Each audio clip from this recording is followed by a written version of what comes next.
విజయవాడ వాసులకు శుభవార్త అండి. విజయవాడకు మహర్దశ పట్టింది. విజయవాడ ప్రాంతంలో డబుల్ డెక్కర్ ఫ్లైఓవర్తో త్వరలో డిపిఆర్ బిడ్లకు ఆహ్వానం పలుకుతుందంటూ ఒక అప్డేట్ ఇచ్చింది.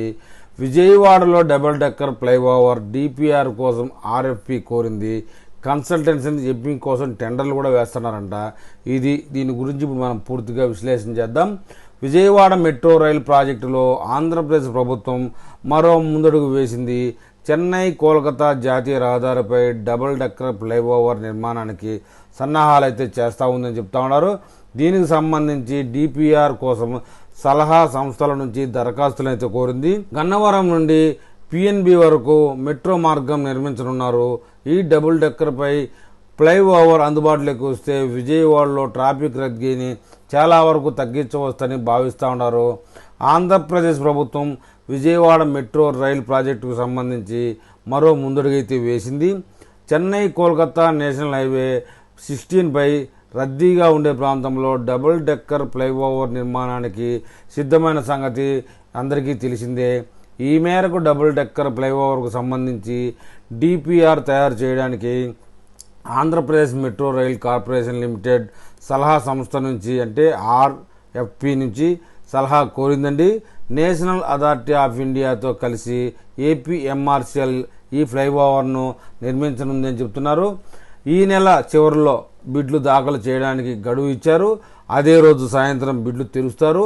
మెట్రో రైల్ ప్రాజెక్టు కోసం జనరల్ కన్సల్టెన్సీని ఎంపిక చేయడానికి కూడా టెండర్ పిలిచారండి.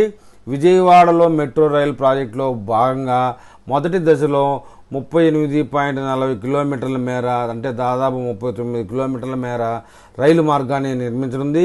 దీనికి సంబంధించిన ప్రతిపాదనలను కేంద్ర ఆమోదం కోసం పంపించారు.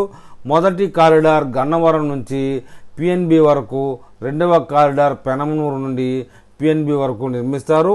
ఈ మేరకు విజయవాడలో ట్రాఫిక్ రద్దీని తగ్గించడానికి జాతీయ రహదారుల సంస్థ మహానాడు కూడల నుంచి నిడమనూరు వరకు భారీ ఫ్లైఓవర్ నిర్మించాలని ఆలోచన చేస్తూ ఉంది. ఇదే మార్గంలో రామవరపాడు నుంచి నిడమనూరు వరకు మెట్రో రైలు కూడా వెళ్లనుంది. అయితే దీనికోసం 2 వేరువేరు బ్రిడ్జిలు నిర్మిస్తే ఎక్కువ ఖర్చు అవుతుందని ఉమ్మడిగా 4.7 కిలోమీటర్ల పొడవున డబుల్ డెక్కర్ ఫ్లైఓవర్ నిర్మించాలని నిర్ణయించారు.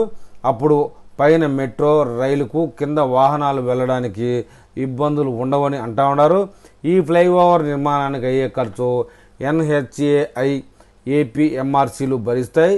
ఈ డబుల్ డెక్కర్ రైల్ ఫ్లైఓవర్ డిపిఆర్ను తయారు కోసం బిడ్లను ఆహ్వానించారు. ఈ మేరకు ఎంపికైన సలహా సంస్థ డిపిఆర్ తయారు చేస్తూ ఉంది. ఏపీఎంఆర్సీఎల్ కార్యకలాపాల కోసం జనరల్ కన్సల్టెన్సీని ఎంపిక చేయడానికి టెండర్ని అయితే పిలిచారు. ఎంపికైన సలహా సంస్థ 4 ఏళ్ల పాటు సేవలు అందిస్తుంది.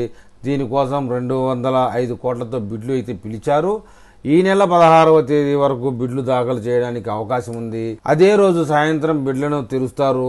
ప్రీ బిడ్ సమావేశాన్ని కూడా నిర్వహిస్తారట.